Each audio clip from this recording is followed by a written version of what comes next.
Mars, journée de la femme, un réseau de médecins lance un site internet d'un nouveau genre pour aider concrètement celles qui ont fait le choix de recourir à une interruption volontaire de grossesse en Île-de-France. Le principe, pouvoir trouver en quelques clics les coordonnées des lieux où sont réalisés les IVG en fonction des techniques. Alors, on vous affiche les coordonnées de ce site créé par un réseau de médecins et de professionnels, le REVO. Le site c'est www.ivglesadresses.org.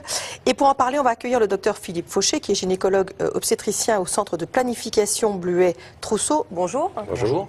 Alors, a priori, trouver une information aussi basique que les adresses des centres où sont pratiqués les avortements, ça paraît hallucinant que ça soit une difficulté. D'abord, est-ce que c'est vrai que c'est si compliqué que ça? Et est-ce que du coup, ça peut remettre en cause éventuellement, dans certains cas, la possibilité d'avorter dans les délais, évidemment? On s'est rendu compte qu'en fait, il n'y avait pas de moyen facile et rapide pour une femme qui était dans une démarche d'IVG pour avoir l'adresse exacte avec les bons numéros de téléphone rapidement. En fait, il faut savoir effectivement que le temps est compté. Le temps est compté parce que pour avoir accès, par exemple, à la méthode médicamenteuse, on est à jusqu'à 9 semaines d'aménorrhée. Et puis ça fait 7 semaines de grossesse. Ça fait 7 semaines de grossesse. Et qu'en France, c'est jusqu'à 14 semaines d'aménorrhée, 12 semaines de grossesse pour pouvoir avoir accès à l'avortement. Après, il faut partir à l'étranger.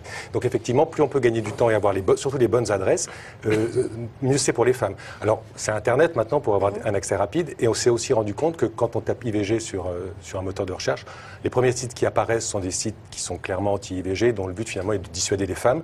Donc notre but aussi, c'est d'essayer de faire remonter notre site le plus haut possible pour que les femmes puissent avoir une information juste. Ça fait déjà quelques années qu'on répète que le droit des femmes à l'avortement est de moins en moins assuré. Il y a un manque de structure, manque de médecins volontaires pour pratiquer ces IVG. Du coup, certaines femmes renoncent même parce qu'elles dépassent les délais légaux. Qu'est-ce qui est fait concrètement pour assurer ce droit aux femmes aujourd'hui en France? Donc, effectivement, comme vous dites, il y a par exemple un très bon rapport de l'IGAS qui a été publié en 2009 sur toutes les difficultés de l'accès à l'avortement.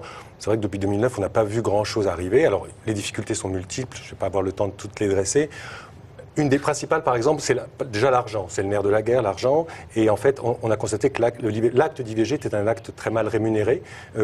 C'est clairement déficitaire. Alors que, par exemple, sur le plan chirurgical, l'avortement par voie chirurgicale, c'est le même geste que pour une fausse couche. Or, quand l'acte de fausse couche, et pour faire une aspiration pour une fausse couche, c'est très bien rémunéré, 2 fois l'acte pour l'IVG. Donc effectivement, il faudrait déjà ajuster un petit peu les choses à ce niveau-là. Ça permettrait d'abord que le secteur privé ne se désengage pas de cette pratique, ce qui est normal puisque c'est dans le secteur privé, mais aussi le secteur public, puisque depuis un certain temps maintenant, l'hôpital public doit fonctionner aussi à la rentabilité. Et le T2A, qui vient peut-être d'être remise un peu en cause, on va voir ça. J'espère que les choses vont changer parce qu'effectivement, un acte qui n'est pas rentable va être plutôt délaissé par l'administration hospitalière, donc avec toutes les conséquences. Et juste une question aujourd'hui, est-ce qu'on trouve de plus en plus de médecins qui pratiquent l'IVG ou est-ce que c'est pas forcément comme ça que se fait l'évolution?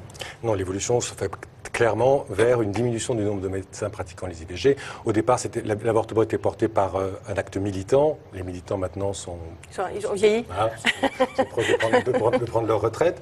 Donc maintenant, il faut trouver d'autres moyens pour inciter les médecins à pratiquer l'IVG. Donc il faut des moyens, il faut des statuts. Il y a 50% des médecins qui pratiquent des IVG en France qui ont un statut qui n'est pas un bon statut. Ce sont des attachés, ce sont des vacataires.